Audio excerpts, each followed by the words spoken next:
A broken chain lay frozen beneath a pine tree in the gray twilight of Bitterroot Valley, and beside it stood a young German shepherd who had nearly stopped believing anyone was coming. The snow was closing in, the wind cutting through his thin coat, the empty bowl at his feet already sealed with ice. No one was supposed to be walking that trail in a storm like that, but a battle-worn Navy SEAL had stepped into the forest to outrun the echoes in his own mind. He thought he had chosen isolation, thought the cabin at the edge of the woods would keep the war contained inside him, until he heard a sound too weak to be a howl and too broken to be ignored. When a soldier trained for combat locks eyes with a soul abandoned to winter, what choice does he really have? I'm not gonna hurt you. Before we begin, tell me, where are you watching from today? Drop your state or country in the comments below. Bitterroot Valley, Montana, had vanished beneath a late winter storm, its small town lights blurred behind sheets of wet snow, while the dark shoulders of the Sapphire Mountains stood buried under clouds as heavy as iron. At the ragged edge of the Lolo National Forest, beyond the last plowed road outside Hamilton, Mason Reed lived alone in a weather-beaten cabin surrounded by pine, frozen creek beds, and a silence so deep it seemed built to swallow men whole. He had chosen that place because distance felt safer than kindness, because the smell of damp wood, cold ashes, and snow pressed against old glass seemed easier to endure than crowded stores, polite conversations, and the harmless questions of civilians who could not understand why a man could survive war and still feel hunted by peace. Mason was 39, tall and broad-shouldered, with the compact athletic build of a career Navy SEAL, his movements quiet, economical, and controlled even when his mind was anything but. He wore his full U.S. Navy working uniform. Type 3, long-sleeve blouse and matching trousers in AOR2 green woodland digital camouflage, properly fitted, paired with brown combat boots worn smooth at the edges, because the uniform had become less clothing than a boundary between who he had been and the civilian life he could not fully enter. His stern, angular face carried weathered skin, realistic lines cut by stress rather than age, steel blue eyes filled with restraint, a short ash-brown beard touched with gray, and a regulation haircut that made him look disciplined, even in isolation. To strangers, he looked strong. To himself, he felt like a weapon placed in storage and left to rust. For months, Mason had tried to make the cabin into a fortress against memory, stacking firewood by size, cleaning the floorboards until they shone dull under lamplight, checking locks no one had tested, and keeping every object in its assigned place as if order outside his body could command order inside his chest. Yet the silence did not heal him. It sharpened the past. At night, when snow slid from the roof in heavy thuds, he heard breaching charges. When wind pushed through the chimney, he heard helicopter blades. When the old pipes knocked beneath the sink, he heard the last broken call of a teammate whose face still came to him in fragments. The forest did not erase the war. It gave the war a larger room in which to echo. That afternoon, the panic began with a harmless sound. Mason was tightening a loose hinge on the back door when the hammer struck metal too sharply, and the cabin dissolved for one brutal second into a midnight compound. Dust, smoke, shouted coordinates, and the white blast of a memory he had spent years trying to bury. His breathing shortened, his fingers locked around the hammer. The wood stove snapped behind him, and the small room seemed to narrow like a corridor under fire. Mason set the tool down with deliberate care because he feared sudden movements when the old training woke inside him, then pulled on a dark field jacket over his NWU blouse, tugged his watch cap low, opened the front door, and stepped into the storm without looking back. The old logging path behind the cabin climbed into the pines, half erased by snow and elk tracks, and Mason followed it with the practiced attention of a man who still read terrain as if the wrong branch, wrong shadow, or wrong silence might kill him. Wet snow clung to his shoulders and melted along his beard while the wind moved between the trunks with a low, mournful pressure. He did not know where he was going, only that forward was safer than standing still, and that the cold air entering his lungs gave him something real to fight. Behind him, the cabin disappeared through the trees. Ahead, the valley faded into gray, and the forest became a world of black trunks, white ground, and the steady crunch of his boots. Then he heard it. At first it was so faint he almost let the wind take it, a thin broken sound folded beneath the storm, but Mason stopped because men trained to survive in hostile darkness did not ignore suffering simply because it came quietly. The sound came again from somewhere uphill, weaker than a bark, rougher than a whine, not the cry of a coyote or wounded deer, but the exhausted breath of a living creature that had called until hope itself had gone hoarse. Mason turned toward it, every sense narrowing, and moved off the logging path through deeper snow, pushing past frozen branches that scraped his sleeves and slapped cold water across his face. With each step, the cry became clearer, and with each cry, something old and wounded inside him answered. The abandoned cabin appeared through the pines in pieces, a collapsed porch roof, a window punched black by weather, a crooked chimney leaning against the dim sky, and wooden steps buried beneath snow like bones. It sat on a lonely shoulder of the hill, forgotten by owners, hunters, and maps, its door hanging slightly open, its boards dark with rot, its clearing untouched by any fresh human track. Mason paused at the tree line and scanned the place out of habit, noting no tire marks, no smoke, no moving shadow, no sign that anyone had returned for whatever had been left there. Then the sound came from the side of the structure, near a massive pine whose roots rose from the frozen earth, and Mason stepped around the broken porch, with his jaw tightening before he even understood why. Beside the tree stood a German shepherd, or what remained of one after hunger. Cold and neglect had stripped dignity from its young body. The dog looked about 1 year old, a working-line shepherd with a black and tan coat, matted by mud, ice, and dead needles, ribs pressing visibly beneath wet fur, long legs trembling, and oversized paws planted unsteadily in the snow.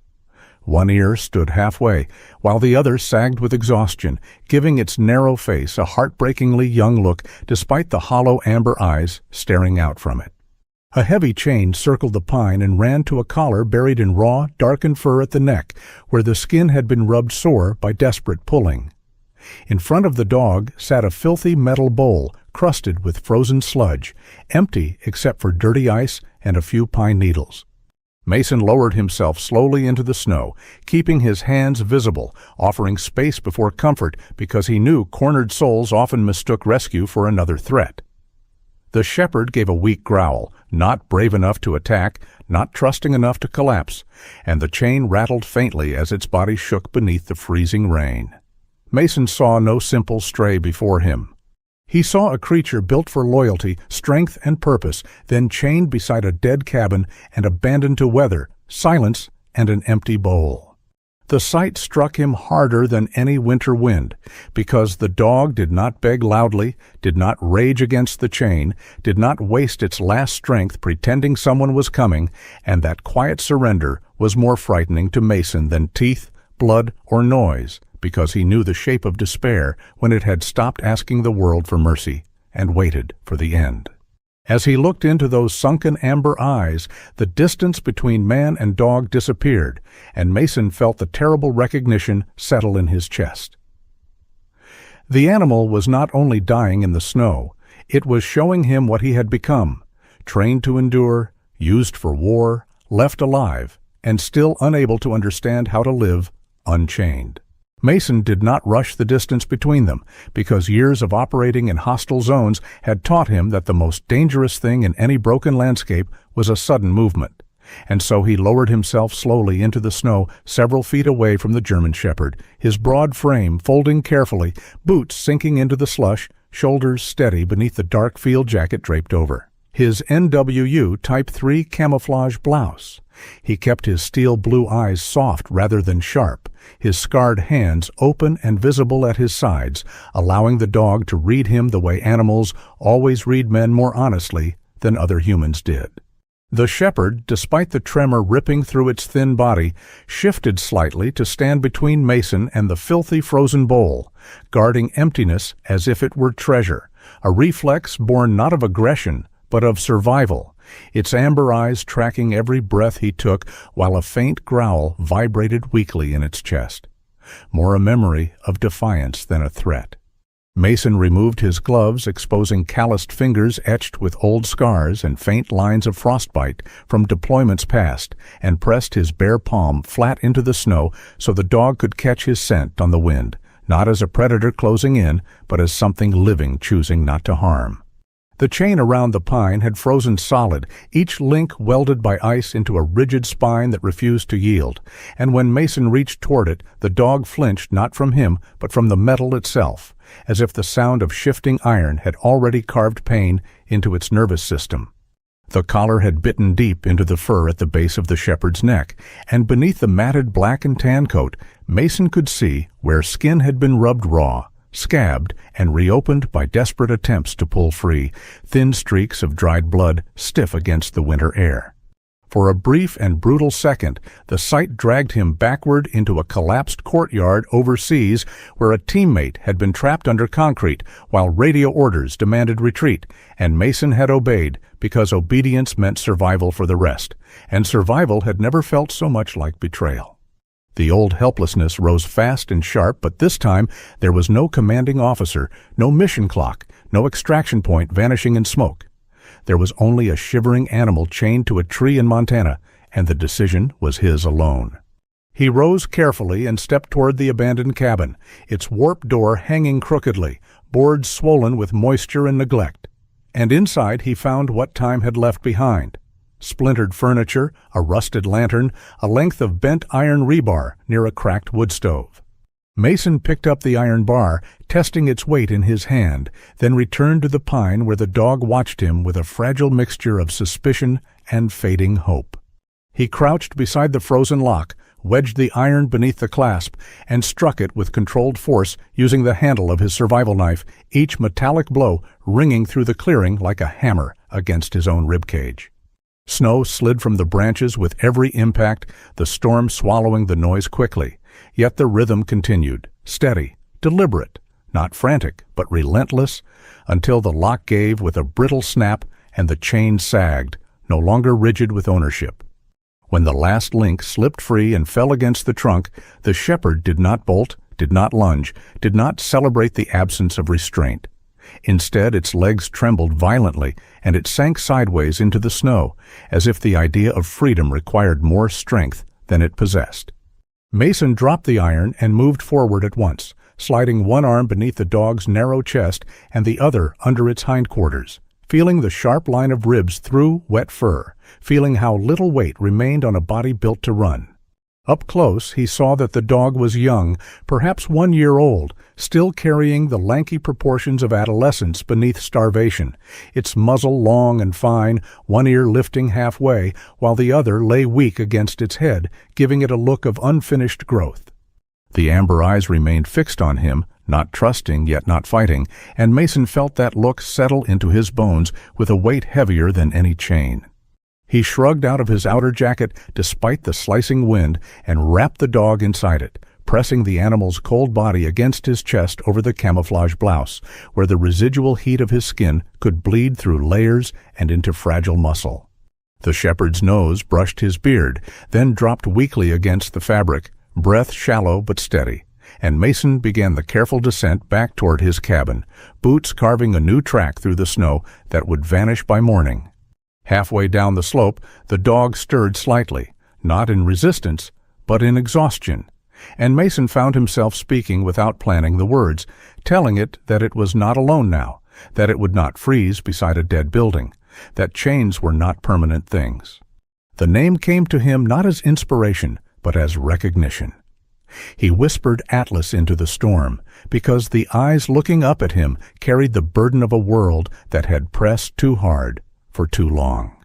The walk back to the cabin stretched longer than the climb, because Mason refused to move fast enough to jar the animal in his arms, and by the time the outline of his porch emerged through the snow, his own fingers had begun to numb, and his shoulders burned beneath the weight of a creature that weighed far less than it should have. He shouldered open the door, stepped into the dim interior scented with wood smoke and old pine, and laid Atlas carefully on a thick wool blanket near the iron stove.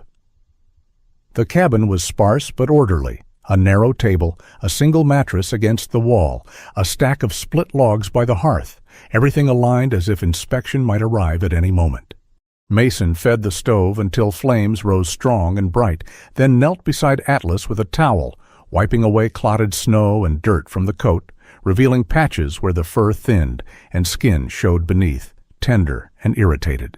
He fetched a metal bowl from his cupboard, filled it with lukewarm water rather than hot, so as not to shock the dog's system, and placed it within reach, followed by softened canned food broken into small portions easy to swallow. Atlas lifted his head slowly, nostrils flaring at the scent, but instead of lunging at the meal, he only stared at Mason as if waiting for the trap hidden behind kindness. Mason sat back on his heels, hands resting open on his thighs, and lowered his gaze slightly to reduce pressure, letting the fire crackle between them while the storm battered the cabin walls. He knew that trust did not return with the breaking of a chain, that survival often taught creatures to fear even relief, and so he remained still, breathing slow and steady, allowing Atlas to decide whether this new space was sanctuary or another kind of cage.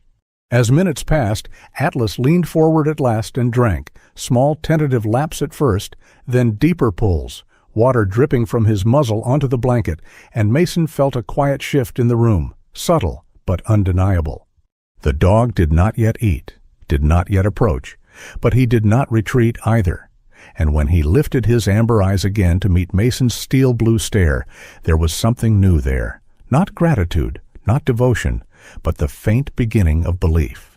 Mason reached out slowly and let his fingertips rest lightly against the side of the dog's neck, careful to avoid the raw skin where the collar had bitten. And he understood that breaking the metal chain had been the simplest part of what lay ahead. The harder work would be unwinding the invisible restraint inside both of them, because Atlas had been chained to a tree in the snow, and Mason had been chained to memories no one else could see. And tonight, inside a small cabin on the edge of the forest, both had taken the first step toward something that felt dangerously close to freedom. The next morning, the storm had thinned into a pale gray mist that clung low over Bitterroot Valley, leaving the roads glazed in ice and the mountains softened under a quiet, brittle light. And Mason Reed drove his old dark pickup slowly down the winding stretch toward Hamilton, with Atlas wrapped in a heavy wool blanket on the passenger seat, the dog's lean body pressed against the worn fabric as, if unsure whether the vehicle itself was a threat or a promise. Mason's large hands, scarred and steady on the steering wheel, flexed occasionally as if remembering the weight of a rifle.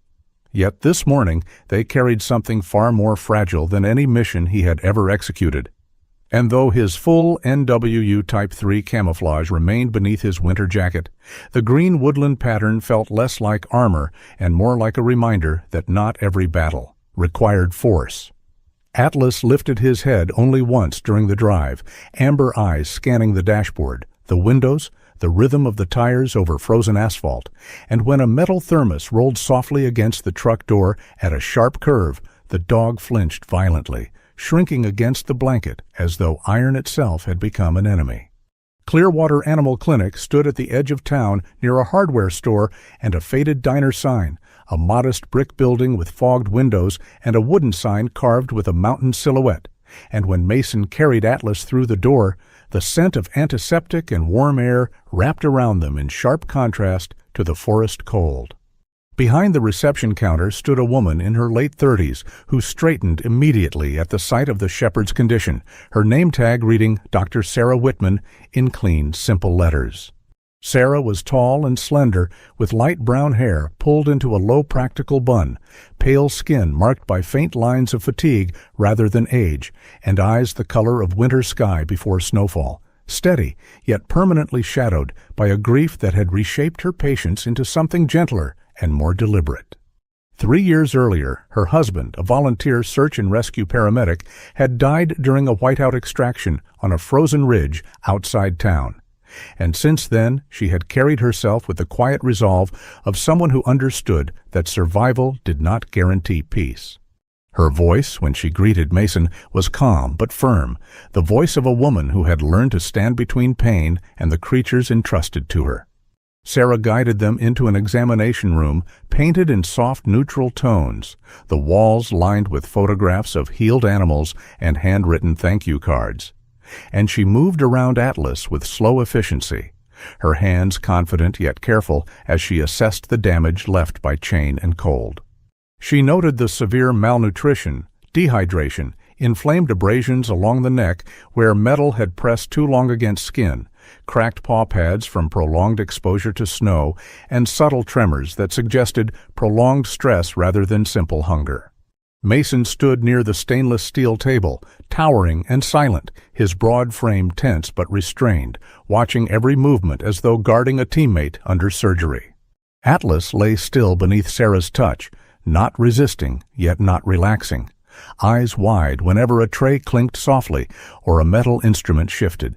And Sarah noticed the way his breathing changed at those sounds, shallow and rapid, not from pain alone, but from anticipation of harm.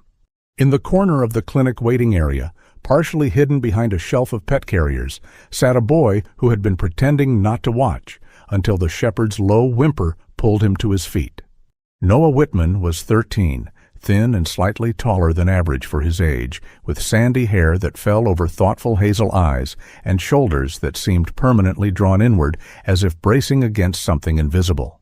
Since his father's death in that mountain rescue, Noah had grown quiet in a way that unsettled teachers and neighbors alike, answering questions with nods rather than words, and spending long afternoons at the clinic after school, sketching animals in a small spiral notebook while waiting for his mother to finish appointments. When he saw Atlas lifted onto the examination table, recognition flashed across his face like lightning behind glass, and he stepped forward without realizing he had moved, one hand gripping the strap of his backpack as if steadying himself. Mason noticed the boy's reaction before Sarah did, and though his instinct was always to analyze threat, there was no aggression in Noah, only a tremor of guilt that seemed too heavy for someone so young. Noah swallowed hard and glanced at his mother, then at Mason, and finally at the dog, his voice barely above a whisper when he spoke, explaining that he had seen a red pickup parked near an old cabin up the slope days earlier while riding his bike along the outer forest road. He admitted he had heard a dog crying through the trees, but had convinced himself it was distant, temporary, someone else's responsibility, because the sound of suffering in winter still carried him back to the night his father had left for a rescue and never returned. The confession came haltingly, not as an excuse, but as an ache, and Sarah's expression shifted, not to reprimand, but to protect, her hand resting briefly on her son's shoulder as if to remind him that children were not meant to carry the weight of adult failures. Mason listened without interruption, steel blue eyes fixed not on the boy, but on Atlas, whose breathing had steadied slightly under the clinic's warmth, and he recognized the same dangerous silence in Noah that he saw in the dog, that internal withdrawal born of believing one moment of fear could cost a life. Sarah met Mason's gaze across the table and saw in him a similar restraint, the kind forged not by shyness but by accumulated survival. And she understood that both her son and this former SEAL carried versions of the same invisible wound, one shaped by battlefield decisions, the other by helpless waiting. She told Mason plainly that Atlas could recover physically with nutrition, antibiotics, and time, yet the deeper challenge lay in the behavioral scars, because the dog's flinch at metal, his defensive tension when a man moved too quickly, and the rigid watchfulness in his posture all suggested trauma layered over neglect. She explained it not clinically but compassionately, stating that broken trust did not heal as fast as broken skin. As Sarah cleaned the raw flesh beneath the collar line and applied medication with slow, deliberate strokes, Atlas tensed once more at the faint clatter of a dropped instrument in the hallway, and Mason instinctively stepped closer, lowering his large hand gently against the dog's shoulder without gripping, anchoring rather than restraining. The shepherd's amber eyes flicked up at him, searching, and though fear remained, it no longer dominated the entire room. Noah, watching carefully, took a cautious step forward and crouched at the far side of the table, not touching, only allowing Atlas to see him at eye level, a quiet presence without sudden movement. For the first time since entering the clinic, Atlas's gaze shifted from defensive vigilance to curiosity. Faint but real, and Sarah noticed it immediately, her lips curving in the smallest hint of relief. When the examination concluded, Sarah outlined a recovery plan in steady, measured detail, emphasizing routine, gradual desensitization to sound, patience around food and touch, and the importance of never forcing compliance through dominance. She looked directly at Mason when she spoke those words, not accusing, simply acknowledging that men trained for combat often misunderstood the difference between control and trust. Mason nodded once, absorbing instruction as he would a briefing before deployment. Yet there was something different in his posture now, less rigid, as if he were allowing someone else to share command of a mission he did not fully understand. Noah lingered by the doorway as Mason lifted Atlas once more into his arms, and before they left, the boy whispered that he was glad someone had gone back for the dog, his voice steadier than before. Outside, the sky had brightened slightly, thin sunlight pushing through cloud, and as Mason settled Atlas into the passenger seat again, he felt the faintest shift inside himself, not relief, not triumph, but the beginning of responsibility that extended beyond survival. Atlas leaned against the seat, eyes half closed from exhaustion and medication. Yet when Mason started the engine and the truck vibrated beneath them, the dog did not shrink entirely as he had earlier, and that small difference carried more weight than any spoken promise. Mason drove back toward the forest knowing that recovery would demand patience he had rarely practiced, that chains of fear did not fall away as easily as metal locks, and that in helping Atlas relearn trust, he might be forced to confront the silence he had carried alone for too long. The forest felt different when Mason Reed drove back from Clearwater Animal Clinic, not because the snow had changed, but because the silence inside the truck now held another living breath, fragile yet steady. And as he carried Atlas through the cabin door and laid him once more upon the wool blanket near the stove, he understood that this would not be a rescue defined by strength, but by repetition. He lined the prescribed antibiotics and anti-inflammatory tablets on the narrow wooden table with the same precision he once applied to mission briefings, reading Sarah Whitman's handwritten notes again despite having memorized them, committing each instruction to muscle memory as if recovery were an operation requiring discipline rather than emotion. The cabin remained sparse and ordered, the iron stove glowing with low, steady heat, the single mattress pressed against the wall, the air carrying the scent of pine smoke and antiseptic ointment.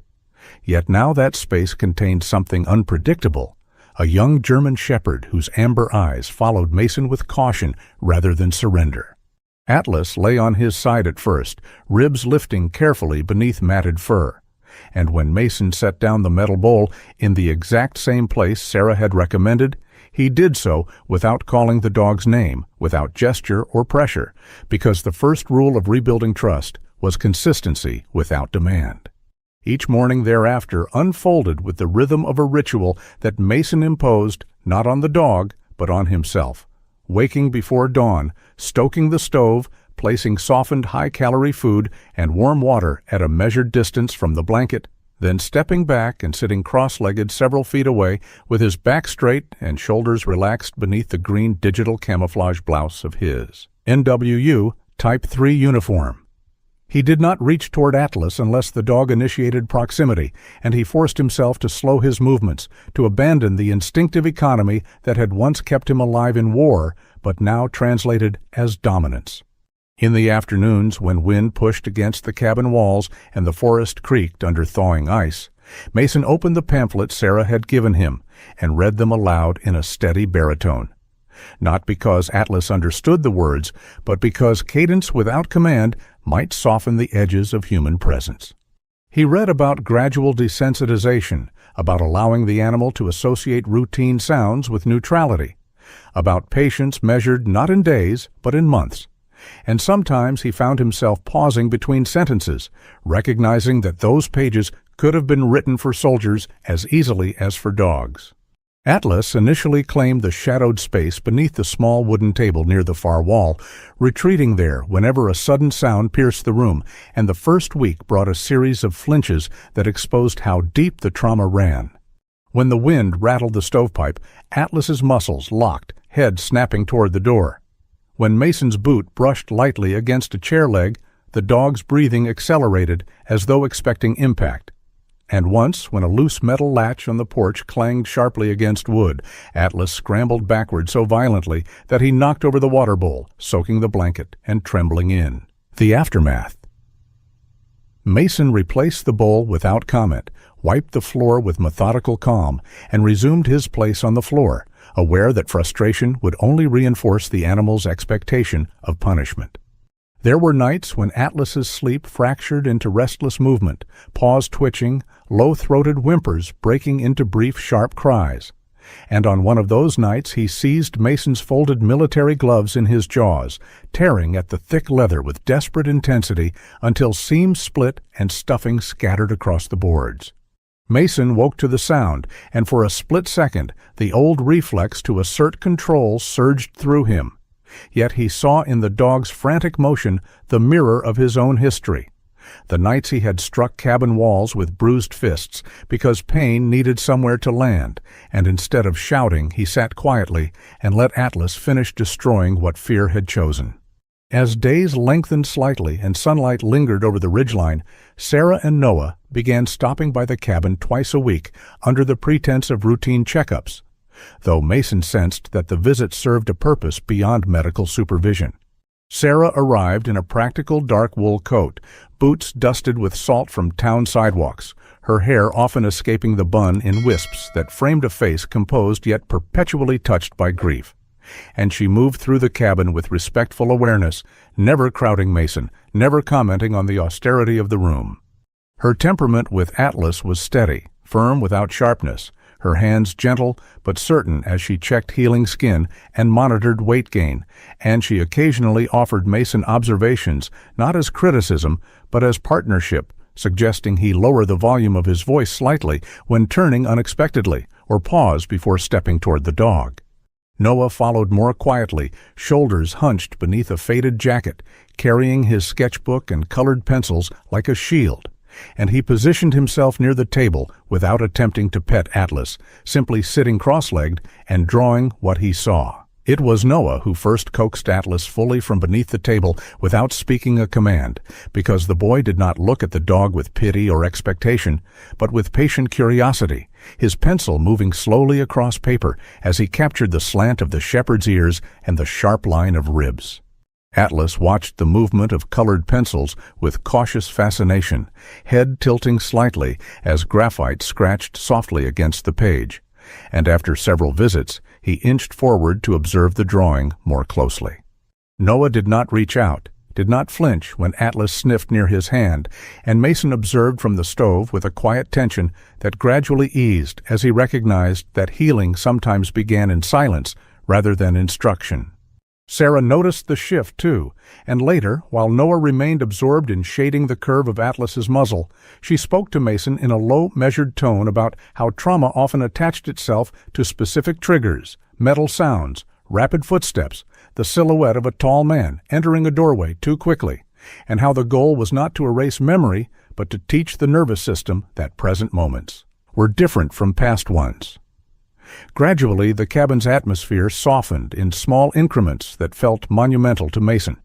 Atlas beginning to eat more confidently, approaching the bowl without waiting for Mason to step entirely outside the room, lifting his head when Mason entered rather than flattening against the floor. Mason introduced structured walks just beyond the porch, keeping Atlas on a loose leash that he held with deliberate gentleness, allowing the dog to sniff pine needles and frozen earth, to reacquaint himself with scent and space without chain or confinement. There were setbacks, sudden crouches when a distant truck backfired on the highway below the ridge, moments when Atlas froze at the faint metallic rattle of Mason setting down a skillet. But each time Mason adjusted rather than reacted, kneeling slowly, speaking in that same controlled tone he once reserved for calming teammates under fire. The forest became their training ground, not in endurance or obedience drills, but in relearning that wind was only wind and snow was only snow.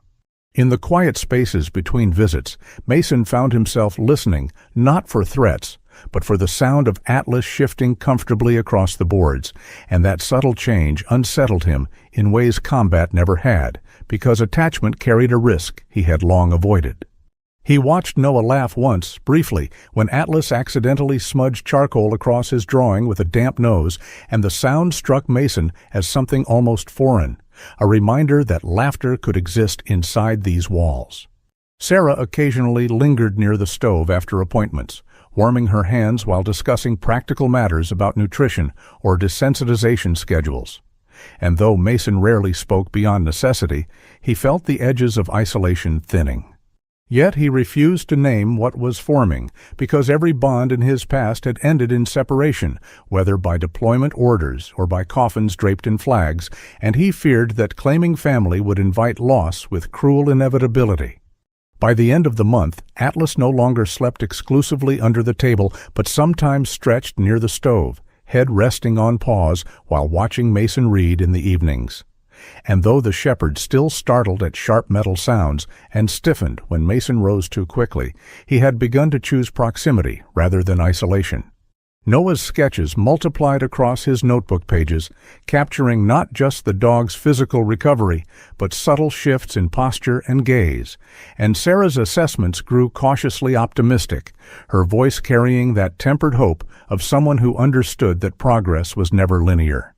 Mason stood one evening at the cabin doorway, snow melting in slow drops from the eaves, Atlas at his side without chain, without cowering, and though he did not say it aloud, he felt the weight of a truth he had long resisted. Trust could be rebuilt not through force or fear, but through presence repeated until the nervous system believed it. He still would not call what was forming a family, because the word carried too much history and too much risk. Yet as Atlas leaned lightly against his leg and Noah's laughter echoed faintly behind them while Sarah spoke softly inside, Mason understood that healing was no longer a solitary mission, and that perhaps for the first time since returning home, he was not the only one learning how to stay. The confrontation began on a gray afternoon at Clearwater Animal Clinic when the valley wind carried thawing snowmelt down the gutters, and Mason Reed stood near the reception counter in his faded NWU Type 3 camouflage, Atlas resting close against his leg with cautious steadiness, no longer skeletal but still lean, when the door swung open with a force that pushed cold air sharply across the tile floor. The man who entered carried himself with the restless aggression of someone accustomed to taking rather than asking, broad through the shoulders but soft around the midsection, mid-40s, dark hair thinning unevenly beneath a trucker cap, stubble shadowing a jaw set permanently in irritation. His name was Travis Harlan, and though he wore a heavy work jacket and mud-streaked boots, the smell of stale tobacco and gasoline followed him inside as clearly as his temper. His eyes, small and hard beneath heavy brows, scanned the room not with concern but calculation, and when they settled on Atlas, a crooked smirk tightened his mouth as if he had spotted misplaced property rather than a living being. Sarah Whitman stepped forward from the exam room with her calm, measured posture, intact, her tall, slender frame moving with quiet authority that had been forged through grief rather than fear, and she greeted Travis with professional restraint even as she recognized the tension in his stance. Travis produced a folded stack of old registration papers from his jacket pocket and declared that the German Shepherd was his dog, that he had every right to reclaim it, that it had merely wandered off during hunting season, and that he was tired of hearing rumors about cruelty whispered by people who did not understand rural life. Mason did not speak immediately, though the muscles along his neck tightened and his large scarred hands curled slightly at his sides when Travis referred to Atlas as that useless mutt and a piece of property that costs more than it's worth. Atlas sensed the shift in tone before any words sharpened further, his amber eyes narrowing, body lowering subtly behind Mason's boot in a posture that was neither submission nor aggression but alert uncertainty. Travis's voice grew louder as he insisted that the dog had always been difficult, aggressive, too much trouble, and that chaining it temporarily had been necessary discipline. Yet beneath the bravado lay something less secure, a flicker of worry that surfaced whenever his gaze drifted toward Noah, who stood near the doorway clutching his sketchbook.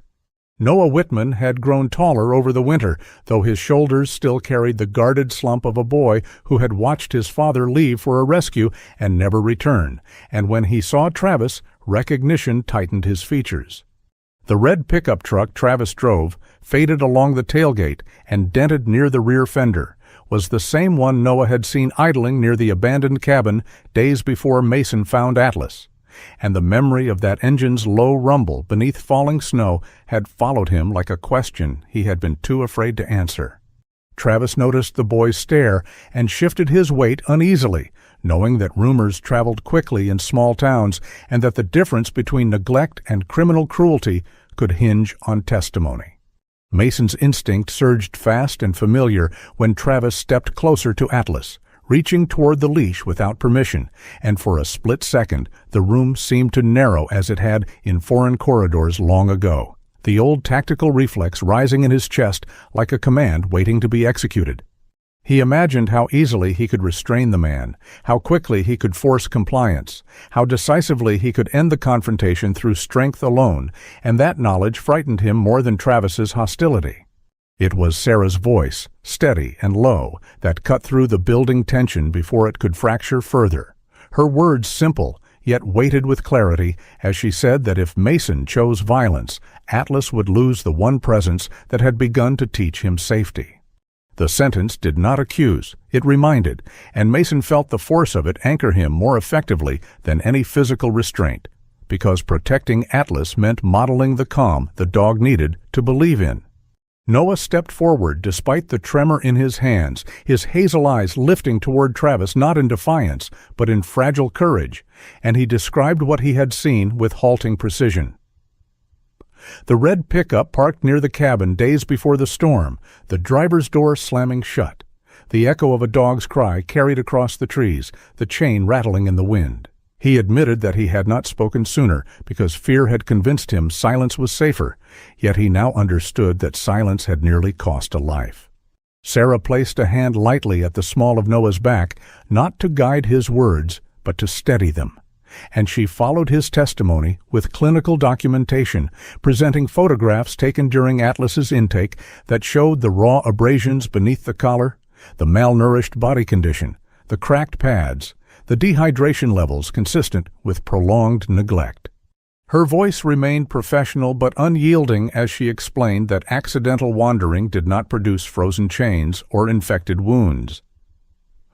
From the waiting area, Eleanor Brooks rose slowly from her seat, an elderly neighbor in her late 70s, whose white hair curled softly beneath a knitted cap, and whose thin frame seemed fragile until one listened to her speak.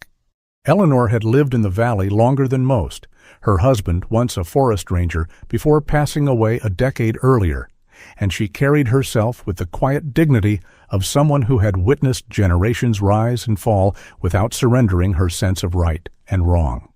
She stated plainly that she had heard Travis boast at the local hardware store about being rid of that worthless dog, that she had seen him loading the red truck with gear the week before the storm, and that the town was small enough to remember such comments. Her testimony did not roar. It settled like steady snowfall, impossible to dismiss because it came from a reputation built over years of integrity. Travis's posture shifted from aggression to defensiveness as the weight of community observation pressed inward, his jaw tightening while he insisted that people misunderstood his discipline methods and exaggerated minor issues into cruelty. He claimed he had every intention of retrieving the dog once weather cleared, that he had been too busy to check sooner, yet the certainty in his voice thinned as he recognized the accumulating evidence. Outside in the parking lot, snowmelt dripped from the clinic roof, while a few bystanders, drawn by raised voices, lingered at a distance, and the small-town reality that reputation mattered more than bluster became tangible. Mason remained still, his breathing measured, Atlas's leash held firmly yet without tension, and he realized that this was the battle he had not been trained for, the kind fought with restraint rather than force. When Travis made a final attempt to reclaim control by stepping toward Atlas and gripping the leash abruptly, the shepherd reacted with visible panic, body recoiling, a sharp bark escaping before he could suppress it, paws scrambling against the asphalt outside the clinic entrance. Mason moved instantly, but not violently, placing himself between Travis and the dog, one large hand braced lightly against Atlas's chest to steady him, the other raised open toward Travis without striking.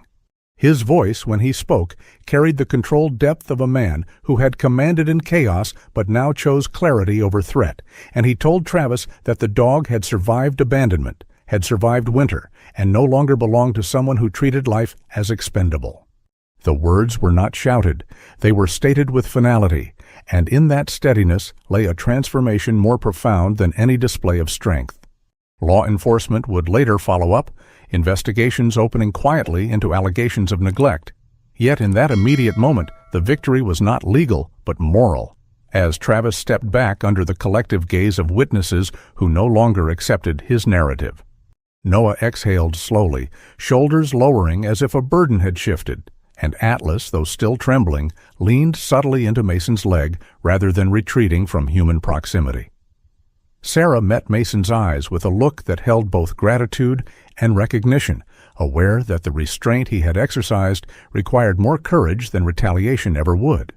As the red pickup drove away under watchful stares, Mason remained in the parking lot with Atlas beside him, realizing that choosing calm had preserved more than safety. It had protected the fragile trust forming between man and dog, and in standing firm without violence, he had proven to himself that he was no longer a soldier ruled by reflex, but a guardian capable of fighting for what he loved without destroying it. The town hearing took place in a modest wood-paneled room inside the Hamilton Municipal Building, where folding chairs creaked under the weight of neighbors who had come not for spectacle, but for closure, and Mason Reed sat at the end of a narrow table in his clean, properly fitted NWU, Type 3 camouflage blouse and trousers, shoulders squared, steel blue eyes steady beneath a face that had learned how to endure scrutiny without flinching. The council members were ordinary citizens, ranch owners, school administrators, retirees who carried more history in their silence than in their words. And when the evidence was presented again, medical reports, photographs, testimony from Noah Whitman and Eleanor Brooks, the narrative no longer belonged to Travis Harlan. Travis himself appeared smaller than before, jacket wrinkled, gaze restless, his earlier bravado replaced by the defensive irritation of a man who had underestimated a community's memory. By the time the ruling was delivered, restricting him from owning animals for several years and requiring legal accountability for neglect, the tension that had once threatened to split the town settled into something quieter, something resolved. Mason was granted formal adoption rights to Atlas, and though the document placed in his hands carried legal authority, he understood that ownership meant little compared to the responsibility he had already chosen. The true victory revealed itself not in paperwork, but in the morning light that arrived weeks later when winter began loosening its grip on Bitterroot Valley, snow shrinking into wet patches along the porch steps and thin rivulets carving paths through the yard. Mason opened the cabin door to find Atlas standing beside him without hesitation, the leash slack between them, the young German shepherd's black and tan coat now fuller, healthier, muscle gradually filling out along his once hollow flanks. For the first time, Atlas stepped forward into the yard without lowering his head, without scanning every shadow as if expecting harm, his amber eyes alert yet not haunted, paws pressing confidently into thawing earth. Mason felt the shift in his own breathing as he watched the dog move, recognizing that this was not merely recovery from starvation, but reclamation of posture, of dignity, of a place in the world unchained. The forest still stood dark and ancient around them, yet the clearing no longer felt like an extension of isolation. Sarah Whitman visited that afternoon wearing a light spring jacket instead of her heavy winter coat, strands of brown hair catching in the softer breeze as she stepped from her SUV with a clipboard tucked under one arm. Her presence remained calm and grounded, shaped by the loss that had once nearly hollowed her, but instead refined her into someone who measured hope carefully, as one measures dosage. She walked the perimeter of the old abandoned cabin up the slope, now stripped of debris and partially repaired by Mason's quiet labor, and suggested that the structure could serve a purpose beyond its history. She spoke of converting it into a small rescue point for neglected animals in the valley, not grand or commercial, but intimate and deliberate, a place where rehabilitation would focus on trust rather than profit. Mason listened without interrupting, gaze shifting between the cabin and Atlas, who sniffed the threshold cautiously, yet did not retreat from it as he once would have. The idea unsettled him not because it lacked merit, but because it implied permanence. Noah Whitman arrived soon after on his bike, taller now, shoulders no longer entirely collapsed inward, carrying under his arm a wooden sign he had carved with careful, uneven letters, reading "Second Trail, K9 Refuge." He explained in a voice steadier than before that a second trail meant a path taken after the first had failed, a direction chosen when the original road ended in snow and silence. His hands were calloused lightly from sanding the wood, evidence that grief had not paralyzed him entirely, but had begun to translate into action. Mason studied the boy's face, noticing how the once constant tremor behind his hazel eyes had softened, and understood that Noah's courage at the clinic had not only saved Atlas, but had shifted something in himself. Sarah placed a hand on Noah's shoulder again, pride subtle but visible, aware that speaking truth in a small town could be as frightening as any winter ridge. Mason hesitated when Sarah suggested he take on the role of lead trainer and field responder for the refuge, coordinating rescues, evaluating temperament, guiding recovery routines, because he did not see himself as stable enough to anchor others. He knew too well the nights when memories still broke through sleep like incoming artillery, when his fists clenched involuntarily and breath stalled in his chest. Yet as he looked toward Atlas, who had settled at Noah's feet without fear, ears relaxed, body angled toward Mason rather than away, he felt the argument within him begin to shift. Healing, he realized, had not required him to be unbroken. It had required him to show up consistently. Sarah did not pressure him, only observed quietly that experience born of pain often carried more empathy than experience born of ease. The forest wind moved gently across the clearing, stirring the edges of the sign Noah held. Spring arrived fully in the weeks that followed, and with it came the first official intake under the Second Trail name, a small mixed-breed female discovered wandering near the riverbank, thin but not yet feral, about 2 years old, with a sandy coat and one pale blue eye that suggested husky lineage. Mason approached her the way he had approached Atlas, lowering his body, hands visible, voice steady, and Atlas remained nearby, not as a competitor, but as a quiet example, his presence signaling safety to the newcomer. The female dog, later named Willow by Noah, responded cautiously, yet not with the same depth of trauma Atlas had once carried, and Sarah's evaluations confirmed that early intervention would prevent deeper scars. The refuge began modestly, one kennel repaired, one storage shelf stocked, one record ledger kept carefully by Sarah, whose handwriting remained precise and controlled even when days grew long. At night, when darkness returned to the cabin, Atlas often chose to rest beside Mason's mattress rather than beneath the table. And on evenings when distant thunder or sudden wind triggered echoes of old fear, the shepherd would rise and press his head gently against Mason's chest until breathing steadied. Mason no longer woke alone to the sharp edge of memory. He woke to warmth and weight, to the steady rhythm of another living heartbeat. The nightmares did not vanish entirely, but they lost some of their authority, softened by the presence of a dog who had survived abandonment and now refused to abandon in return. Mason sometimes lay awake afterward, staring at the ceiling boards, acknowledging that trust had not erased pain, but had given it context. One morning, warmer than any that winter had allowed, Mason dressed in his familiar NWU Type 3 uniform, not out of habit, but out of continuity. Boots laced, posture aligned, and stepped onto the old logging path that had once led him through panic into discovery. Atlas moved at his side without leash, not straying far yet, not shrinking from open ground, gait strong, head level with the horizon. Behind them, faint laughter carried from the direction of the refurbished cabin where Noah and Sarah organized supplies, and when Mason glanced back briefly, he saw Sarah's gentle expression framed by sunlight, and Noah lifting Willow into a shaded pen with careful enthusiasm. The forest remained vast and indifferent, yet the clearing no longer felt like exile. Mason understood then that he had not been fully healed, nor had Atlas forgotten the chain that once cut his skin, but they had built something sturdier than silence, a shared mission. As man and dog walked toward the trees, boots and paws striking earth in steady rhythm, the valley stretched wide before them, not as a battlefield, but as terrain to protect, and the cabin behind them stood no longer as a refuge from the world, but as a place where broken lives found second trails. The lesson of this story is not simply about a soldier saving a dog, but about how God often chooses the quietest moments to begin a miracle. Mason did not find Atlas by accident. He walked into that storm trying to outrun his own pain, and instead he was led to a life that needed him just as much as he needed it. Sometimes we pray for healing to remove our scars, but God answers by giving us someone to protect, someone to love, someone whose survival depends on our courage to stay.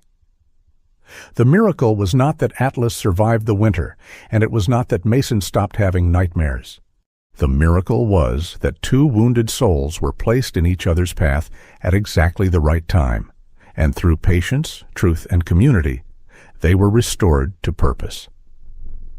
In our daily lives, we may feel chained by fear, guilt, or memories we wish we could silence, but God can turn even the place of our deepest pain into the foundation of a new mission. Healing does not begin when we become strong enough. It begins when we decide to stand steady for someone else. If this story touched your heart, share it with someone who needs hope. Leave a comment about the moment that moved you most, and subscribe to the channel so we can continue telling stories of second chances and quiet miracles. May God bless every person watching. May He bring light into your darkest nights, and may He guide your steps toward the second trail He has prepared for you. If you believe that no soul is ever forgotten and that God can restore what was broken, type Amen in the comments and let your faith be heard.